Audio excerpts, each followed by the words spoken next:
Vėžio prigimtis. Vėžys tarp negalavimų, kuriais veikiama šiuolaikinis žmogus, šis labiausiai neištirtas ir pavojingiausias susirgimas, atimantis gyvybinės jėgas ir pačią gyvybę, nežiūrint į amžių. Medicinos bandymai rasti priemonių kovoti su šia baisia liga nebuvo sėkmingi.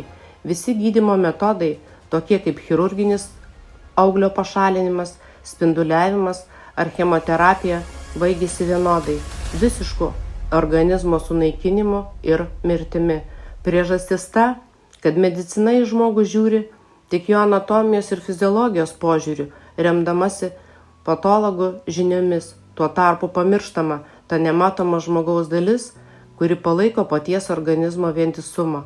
Žmogus yra daugialąstelinis organizmas, kurio ląstelės nuolat vykdo programą, nustatytą gyvybės matricos, esybės arba sielos ir kontroliuojamas smegenų. Esybė – žmogaus siela, smegenų funkcionalumo pagalba įgijo signalinę sistemą visoms sistemoms ir organams su pagalba elektromagnetinių bangų tam tikro dažnio ir vieningo takto.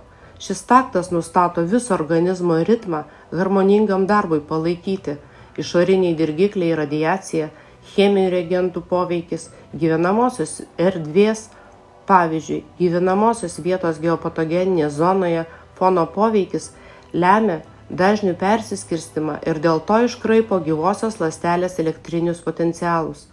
Taip pat streso metu, baimės, pykčio, afekto metu atsiranda takto sutrikimas, tuomet ląstelė iškrenta iš bendro ritmo ir gali sukelti negrįžtamų morfologinių pokyčių.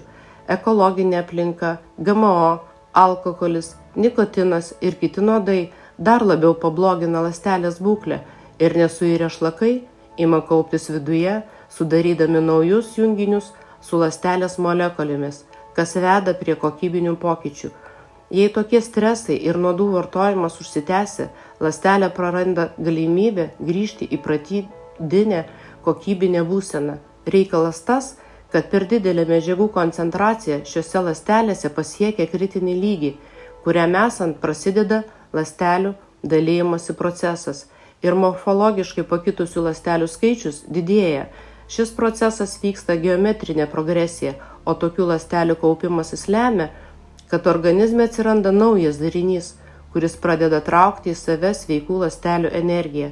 Tai lemia, kad visi žmogaus kūno organai ir sistemos, negaudami reikiamo kiekio energijos, būtinos normaliam gyvenimui, perkraunami ir suirsta. Ląstelės parazitai pradeda plisti po visą organizmą, sudarydami metastazes. Tokias ląstelės funkciškai iškrenta iš vieningos reguliavimo sistemos ir pradeda vystytis ne pagal žmogaus organizmo programą. Vėžio priežastis yra pažeidimas grįžtamojo ryšio tarp smegenų ir organizmo ląstelių esybės, sielos lygmenių, su organizmo nesugebėjimu pašalinti iš ląstelių nuodus ir šlakus.